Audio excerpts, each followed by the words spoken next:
வணக்கம் நண்பா. முதல்ல எல்லாத்துக்கும் இனிய ஆங்கில புத்தாண்டு நல்வாழ்த்துக்கள்.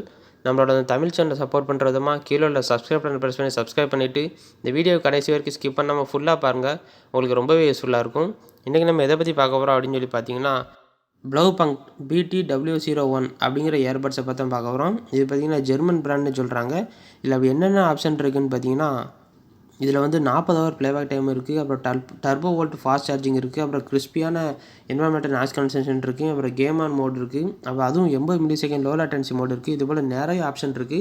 அப்படி என்னென்ன ஆப்ஷன்லாம் இருக்குன்னு சொல்லி ஃபுல் டீட்டெயிலில் சொல்கிறேன். இந்த வீடியோ கடைசி வரைக்கும் பாருங்கள். இந்த கேஜெட் உங்களுக்கு பிடிச்சிருந்துச்சு அப்படின்னா கீழே டிஸ்கிரிப்ஷனில் லிங்க் கொடுக்க, உள்ளே போய் செக் பண்ணி பார்த்துக்கோங்க. வாங்க வீடியோக்குள்ளே போகலாம். ஃபஸ்ட்டு நம்ம இந்த இயர்பட்ஸோட டிசைன் ப்ளஸ் பில்ட் குவாலிட்டி பற்றி பார்ப்போம். இதோட டிசைன் பார்த்திங்கன்னா ரொம்பவே அற்புதமான ப்ரீமியமான டிசைனாக இருக்குது. அப்படி என்ன டிசைன் பார்த்தீங்கன்னா, ரிவல்யூஷனரி ரொட்டேட்டரி டிசைன் அப்படின்னு சொல்கிறாங்க. அது எதுக்கு அப்படி சொல்கிறாங்க அப்படின்னு பார்த்தீங்கன்னா, மேலே உள்ள மூடியை வந்து நீங்கள் அப்படியே மேல் டாப்பில் ஓப்பன் பண்ண முடியாது. அந்த மூடியை வந்து நீங்கள் ஸ்லைட் பண்ண வேண்டியிருக்கும். சைடில் தள்ளினா ஆட்டோமேட்டிக்காக பின்னாடி போயிடும். அது பேர் ஸ்லைடிங் டைப்புன்னு சொல்லுவாங்க. அதனால் அப்படி கொடுத்துருக்காங்க. இது ரொம்பவே நல்ல ப்ரீமியமாக டிசைனாக கொடுத்துருக்காங்க.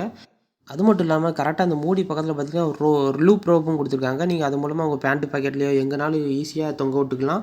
ரொம்பவே அற்புதமாக இருக்குது. அதுக்கப்புறம் நீங்கள் மூடி ஸ்லைட் பண்ணி ஓப்பன் பண்ணி திரும்ப ஸ்லைட் பண்ணிங்கன்னா ஆட்டோமேட்டிக்காக க்ளோஸ் ஆயிரும். அப்புறம் ஓப்பன் பண்ணி உள்ளே பார்த்தீங்க அப்படின்னா 2 இயர்பட்ஸ் கொடுத்துருக்காங்க. 2 இயர்பட்ஸ்க்கும் ஃப்ரண்ட்டில் பார்த்தீங்கன்னா 3 எல்இடி இண்டிகேட்டர் கொடுத்துருக்காங்க. நீங்கள் அந்த எல்இடி இண்டிகேட்டர் மூலமாக பேட்டரி வோல்டேஜ் எவ்வளோ இருக்குன்னு சொல்லி தெரிஞ்சுக்கலாம். இந்த சார்ஜிங் ஹவுஸோட பின்னாடி பார்த்தீங்கன்னா டைப் சி போட்டு கொடுத்துருக்காங்க. இதோட சார்ஜிங் போர்ட் வந்து மைக்ரோ யூஎஸ்பி கிடையாது, டைப் சி போட்டு கொடுத்துருக்காங்க. இப்போ உள்ள எல்லா இயர்பட்ஸுமே டைப் சி போட்டு தான் கொடுக்காங்க. ஏன்னு பார்த்தீங்கன்னா, மைக்ரோ யூஎஸ்பி பார்த்தீங்கன்னா நீங்கள் எக்கு தப்பாக மாட்டினீங்க அப்படின்னா பின்னு டேமேஜ் ஆயிரும். ஆனால் டைப் சியில் வந்து அந்த ஒரு கவலையே கிடையாது. நீங்கள் எப்படி கண்ணை மூடிட்டு மாட்டினாலும் டைப் சி ஈஸியாக மாட்டிடலாம். அந்த விதத்தில் அந்த டிசைன் வந்து ரொம்பவே அற்புதமாக இருக்குது. அப்புறம் 2 இயர்பட்ஸும் கையில் எடுத்து பார்த்தீங்கன்னா அதோட ஸ்டெம்பு கொடுத்துருக்காங்க. ஸ்டெம்பு வந்து ரொம்பலாம் நீளமாக இருக்காது, ஓரளவு நார்மலான ஹைட்டில் கொடுத்துருக்காங்க. அதில் இப்போ வெளியே பார்த்தீங்கன்னா Blaupunktனு சொல்லி அவங்களுக்கு பேரும் கொடுத்துருக்காங்க. இந்த இயர்பட்ஸில் பார்த்தீங்கன்னா 2 மைக், மொத்தம் 4 மைக் கொடுத்துருக்காங்க. ஒரு இயர்பட்ஸில் 2 மைக்கு, இன்னொரு இயர்பட்ஸில் 2 மைக்கு, மொத்தம் 4 மைக் கொடுத்துருக்காங்க. இது பேர் வந்து குவாட் மைக் சிஸ்டம்னு சொல்லி சொல்லுவாங்க. அப்புறம் ஃப்ரண்ட்டில் பார்த்தீங்கன்னா சிலிக்கான் டிப் வந்து லைட்டாக ஸ்லாண்டிங்காக கொடுத்துருக்காங்க. எதுக்கு ஸ்லாண்டிங்காக கொடுத்துருக்காங்க அப்படின்னு பார்த்தீங்கன்னா, எல்லாரோட காதும் பார்த்தீங்கன்னா லைட்டாக ஸ்லாண்டிங்காக தான் இருக்கும். இதையும் ஸ்லாண்டிங்கும் ஸ்ட்ரைட் இயர்பட்ஸையும் கம்பேர் பண்ணும்போது எல்லா மக்களும் இந்த ஸ்லாண்டிங்கை தான் விரும்புகிறாங்க. ஏன்னு பார்த்தீங்கன்னா, ஸ்லாண்டிங் வந்து உங்கள் காதில் மாட்டி ஒரு ட்விஸ்ட் பண்ணி விட்டுட்டீங்க அப்படின்னா அவ்வளோ சீக்கிரத்தில் உங்கள் காதை விட்டு கீழே விழாது. நீங்கள் எவ்வளோ நாள் ஜம்ப் பண்ணலாம், ஓடலாம், குயிக்கலாம், என்னென்னாலும் பண்ணலாம். அதே விதத்தில் ஸ்ட்ரைட் கம்பேர் பண்ணும்போது ஸ்ட்ரைட்டை நீங்கள் நேராக மாட்டினீங்க அப்படின்னா ஆட்டோமேட்டிக்காக பாட்டு கேட்க கேட்க நீங்கள் பஸ்ஸில் போய்ட்ருக்கீங்க, சீட்டு குலுங்க ஆட்டோமேட்டிக்காக உங்கள் காதை விட்டு வெளியே வந்துடும். ஆனால் இதில் அந்த ஒரு பிரச்சனையே கிடையாது. உங்கள் காதுக்கு ஏற்ற சைஸில் சிலிக்கான் டிப் மாட்டி காதில் மாட்டிட்டீங்க அப்படின்னா அவ்வளோ சீக்கிரம் உங்கள் காதை விட்டு ஸ்லிப் ஆகவே ஆகாது. அப்புறம் இன்னொரு அற்புதமான விஷயம் என்னென்னு பார்த்தீங்கன்னா, இதில் வந்து superior German noise cancellation technology கொடுத்துருக்காங்க. அது வந்து அவ்வளோ பெர்ஃபெக்டாக ஒர்க் ஆகுன்னு சொல்லியிருக்காங்க. நீங்கள் காதில் மாட்டி கால் பேசுகிறீங்க அப்படின்னா, நீங்கள் கால் பேசும்போது எவ்வளோ சவுண்டான ஏரியாவிலேருந்து கால் பேசினாலும் சரி, சப்போஸ் நீங்கள் பஸ்ஸில் போய்ட்ருக்கீங்க, ட்ரெயினில் போய்ட்ருக்கீங்க அப்படின்னா நீங்கள் எவ்வளோ சத்தம் கேட்டாலும் சரி, சப்போஸ் ஒரு சில பேர் பைக்கில் போய்ட்ருப்பாங்க, அப்போ காற்று ரொம்ப அடிக்கும். அந்த மாதிரி டைம்லேயும் சரி, இந்த நான் முதல்ல சொன்ன மாதிரி 2 இயர்பட்ஸ்லேயும் 2 மைக் இருக்கிறதுனால ஒரு மைக் வந்து வெளியே நடக்கிற சவுண்டை பூரா கேதர் பண்ணி எல்லா சவுண்டையும் டம்ப் பண்ணிடும், ஆஃப் பண்ணிடும். இன்னொரு மைக் வந்து உங்கள் வாய்ஸை மட்டும் கிறிஸ்டல் கிளியராக ஆஃப் பண்ணிட்டு கொடுக்குற மாதிரி வடிவமைச்சிருக்காங்க. இதை பார்த்தீங்கன்னா சுப்பீரியர் ஜெர்மன் நாய்ஸ் கேன்சலேஷன் டெக்னாலஜின்னு வர சொல்லியிருக்காங்க. இந்த டாப்பில் உள்ள மைக் வந்து நாய்ஸ் கேன்சலேஷன் மைக்ரோஃபோன் சொல்லுவாங்க. அதே இயர்பட்ஸில் கீழே உள்ள மைக் வந்து மாஸ்டர் மைக்ரோஃபோன் ஃபார் காலிங் சொல்லுவாங்க. ஏன்னு பார்த்தீங்கன்னா, அந்த கீழே உள்ள மைக்ரோஃபோன் தான் உங்கள் வாய்ஸை சென்ஸ் பண்ணும். மேலே உள்ள மைக்ரோஃபோன் வந்து சுற்றி நடக்கிற அட்மாஸ்பியரில் உள்ள எல்லா சவுண்டையும் சென்ஸ் பண்ணி உங்கள் வாய்ஸை மட்டும் கிறிஸ்டல் கிளியராக ஆஃப் பண்ணிட்டு கொடுக்குற மாதிரி வடிவமைச்சிருக்காங்க. அப்புறம் இந்த சார்ஜிங் ஹவுஸோட பேட்டரி பேக்கை பற்றி பார்ப்போம். இதோட பேட்டரி நீங்கள் ஒரு தடவை ஃபுல் சார்ஜ் பண்ணிட்டீங்க, இந்த சார்ஜிங் ஹவுஸை நீங்கள் ஒரு தடவை ஃபுல் சார்ஜ் பண்ணிட்டீங்க அப்படின்னா 40 மணி நேரம் ப்ளேபேக் டைம் இருக்குன்னு சொல்லியிருக்காங்க. அதாவது 40 ஹவர்ஸ் வரைக்கும் ப்ளேபேக் டைம் இருக்கும். நீங்கள் பாட்டு கேட்கலாம், எதுனாலும் பண்ணலாம். 40 ஹவர்ஸ் வரைக்கும் கண்டினியூஸாக ப்ளேபேக் டைம் இருக்குன்னு சொல்லியிருக்காங்க. அதே மாதிரி நீங்கள் இயர்பட்ஸை மட்டும் தனியாக காதில் எடுத்து பாட்டு கேட்டிங்க அப்படின்னா 7லேருந்து 8 மணி நேரம் வரைக்கும் கண்டினியூஸாக ப்ளேபேக் டைம் இருக்குன்னு சொல்லியிருக்காங்க. அது மட்டும் இல்லாமல் இதில் வந்து ஃபாஸ்ட் சார்ஜிங் சப்போர்ட் பண்ணுறதுனால இதில் வந்து நீங்கள் வெறும் 15 நிமிஷம் சார்ஜ் போட்டால் போதும், 4 மணி நேரம் வரைக்கும் நீங்கள் பாட்டு கேட்டுக்கலாம், படம் பார்த்துக்கலாம், எதுனாலும் பண்ணிக்கலாம். அப்புறம் இன்னொரு சிறந்த ஆப்ஷன் என்னென்னு பார்த்தீங்கன்னா, இதில் வந்து கேமிங் மோடு கொடுத்துருக்காங்க. கேமிங் மோட்னா நார்மல் கேமிங் மோட் கிடையாது, லோ லேட்டன்சி மோடோட கொடுக்காங்க. லோ லேட்டன்சி மோடுனா 80 மில்லி செகண்ட் வரைக்கும் லோ லேட்டன்சி மோடு கொடுக்காங்க.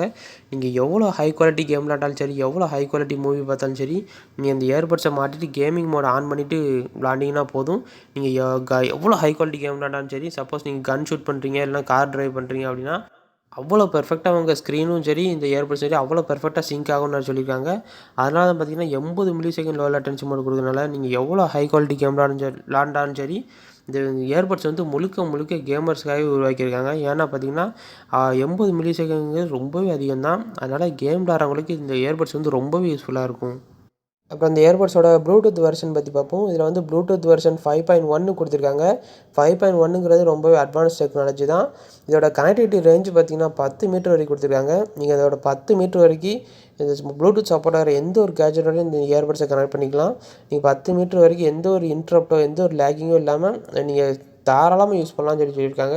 நீங்கள் 10 மீட்டர் டிஸ்டன்ஸில் உங்கள் சிஸ்டத்தை வச்சுட்டு, இல்லை சப்போஸ் டிவி ஸ்க்ரீனை வச்சுட்டு நீங்கள் 10 மீட்டர் தள்ளி உட்காந்து கூட கேம் விளாண்டாலும் சரி, கேமாக இருந்தாலும் சரி, மூவியாக இருந்தாலும் சரி, சவுண்டு வந்து அவ்வளோ பெர்ஃபெக்டாக சிங்க் ஆகும்னு சொல்லியிருக்காங்க. அதுக்கப்புறம் இந்த இயர்பட்ஸோட ஆடியோ குவாலிட்டி பற்றி பார்ப்போம். இந்த ஆடியோவுக்கு வந்து ஸ்பீக்கர் வந்து 10mm டிரைவர் கொடுத்துருக்காங்க. 10mm சூப்பர் பேஸ் டிரைவர் கொடுத்துருக்காங்க. இந்த இயர்பட்ஸ் வந்து பேஸ் லெவலுக்கு ரொம்பவே யூஸ்ஃபுல்லாக இருக்கும். ஏன்னா பார்த்தீங்கன்னா இதில் அவ்வளோ டீப் பேஸ் இருக்குன்னு சொல்லியிருக்காங்க. 10mmங்கிறது ஓரளவு நல்ல பெரிய ஸ்பீக்கராக தான் இருக்கும். அதுவும் 10mmனாலே நீங்கள் நார்மல் சவுண்ட் வச்சாலே ரொம்பவே பேஸாக இருக்கும். நீங்கள் ஃபுல் சவுண்ட் வைக்கும்போது பேஸ் பார்த்தீங்கன்னா ரொம்பவே ஷார்ப்பாக இருக்கும். ரொம்பவே அதிரும்னு வேறு சொல்லியிருக்காங்க. இது 10mm ஸ்பீக்கர் கொடுத்துருக்கனால பேஸுக்கு மட்டும் இல்லாமல் வோக்கல்ஸாக இருக்கட்டும், ட்ரிப்பிள்ஸாக இருக்கட்டும், அதுவும் இன்ஸ்ட்ருமெண்டல் சவுண்டாக இருக்கட்டும், எல்லாமே கிறிஸ்டல் கிளியராக ரொம்பவே டீசெண்டாக இருக்குன்னு வேறு சொல்லியிருக்காங்க. அப்புறம் இந்த இயர்பட்ஸ் வந்து பட்டன் கண்ட்ரோல் கிடையாது, டச் கண்ட்ரோல் தான். டச் கண்ட்ரோல் தான் பார்த்தீங்கன்னா ரொம்பவே சென்சிட்டிவான டச் கண்ட்ரோலில் கொடுத்துருக்காங்க. நீங்கள் அது மூலமாக சிங்கிள் டச் பண்ணுற மூலமாக பாட்டு ப்ளே பண்ணிக்கலாம், பாஸ் பண்ணிக்கலாம். டபுள் டச் பண்ணுற மூலமாக நெக்ஸ்ட் பாட்டுக்கு மாறிக்கலாம். ட்ரிபிள் டேப் பண்ணுற மூலமாக ப்ரீவியஸ் பாட்டுக்கு மாறிக்கலாம். அதே லாங் ப்ரெஸ் பண்ணி வச்சுட்டு இருந்தீங்க அப்படின்னா வாய்ஸ் அசிஸ்டண்ட்டை ஆக்டிவேட் பண்ணிக்கலாம். சப்போஸ் கூகுள் அசிஸ்டன்ட், சிரி அந்த மாதிரி வாய்ஸ் அசிஸ்டண்ட்டை ஆக்டிவேட் பண்ணிக்கலாம். இயர்பட்ஸோட இன்னொரு சிறப்பம்சம் என்னன்னு சொல்லி பார்த்தீங்கன்னா, இதில் ப்ரொடெக்ஷன் ரேட்டிங் கொடுத்துருக்காங்க. ப்ரொடெக்ஷன் ரேட்டிங் பார்த்தீங்கன்னா IPX4 டெக்னாலஜி கொடுத்துருக்காங்க. Sweat and splash and dust proof கொடுத்துருக்காங்க. சப்போஸ் நீங்கள் ஜிம்மில் ஒர்க் அவுட் பண்ணிட்டு இருக்கீங்க, இல்லைன்னா சைக்கிளிங் போகும்போது ஹெல்மெட்குள்ளே மாட்டிருக்கீங்க, அந்த மாதிரி டைமில் வேர்வை தண்ணி பட்டாலோ எதுவுமே ஆகாது. நீங்கள் பீச்சில் வாலிபால் விளாட்றீங்க அப்படின்னா லைட்டாக மழை பெஞ்சால் கூட எதுவுமே ஆகாது. ஆனால் பெரிய மழையாக பெஞ்சாலோ, இல்லைனா தண்ணி கட்டிக்கிற இடத்துக்குள்ளே போட்டிங்கனாலோ, இல்லைனா பைப் தண்ணியில் கழுவினாலோ கண்டிப்பாக ஃபால்ட் ஆகிறதுக்கு வாய்ப்பு இருக்குது. இதோட சார்ஜிங் இதோட வெயிட்டை பற்றி பார்த்தீங்கன்னா 80 கிராம் கொடுத்துருக்காங்க. எல்லாம் ஹோல் செட்டோட வெயிட் வந்து 80 கிராம் கொடுத்துருக்காங்க. நீங்கள் இது இயர்பட்ஸை மட்டும் எடுத்து காதில் வச்சு பாட்டு கேட்டிங்க அப்படின்னா வெறும் 4 கிராம் தான் கொடுத்துருக்காங்க. இது ரொம்பவே லைட் வெயிட் தான். நீங்கள் இந்த காதில் மாட்டிட்டு ஒரு 10 நிமிஷம் கழிச்சு இந்த காதில் உள்ள இயர்பட்ஸையும் மறந்துடுவீங்க. அவ்வளோ லைட் வெயிட்டாக கொடுத்துருக்காங்க. அதே போல் நீங்கள் இந்த இயர்பட்ஸை புதுசாக வந்து உள்ள பாக்ஸில் என்னெல்லாம் இருக்குன்னு சொல்லி பார்த்தீங்கன்னா, சார்ஜிங் கேஸ் வித் இயர்பட்ஸ் இருக்கும். அப்புறம் 3 விதமான சைஸில் சிலிக்கான் டிப் இருக்கும். அப்புறம் டைப் சி கேபிள் கொடுத்துருப்பாங்க. அப்புறம் புக்லெட்ஸ், அப்புறம் வாரண்டி கார்டு கூடவே கொடுத்துருப்பாங்க. இந்த வீடியோ கடைசி வரை பார்த்ததுக்கு ரொம்ப நன்றி. மறக்காமல் நம்ம சேனலை சப்ஸ்கிரைப் பண்ணிடுங்க. இதே மாதிரி வேற ஒரு கேட்ஜெட்டோட நெக்ஸ்ட் வீடியோ சந்திக்கிறேன். அது வரைக்கும் பாய்.